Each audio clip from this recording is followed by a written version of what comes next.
కానీ అమ్మా, ఇప్పుడు చాలా మంచి పనులు చేశారు, మంచి డిసిషన్స్ తీసుకున్నారు.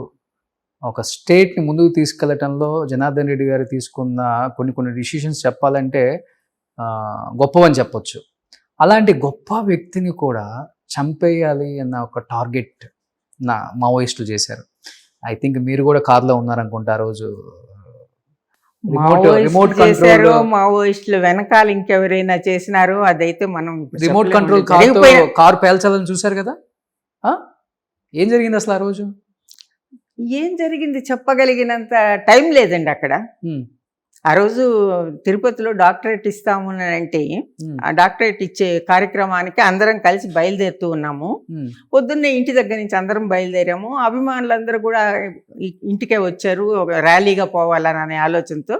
దాదాపుగా ఒక 50-60 కార్లు ఆ రోజు.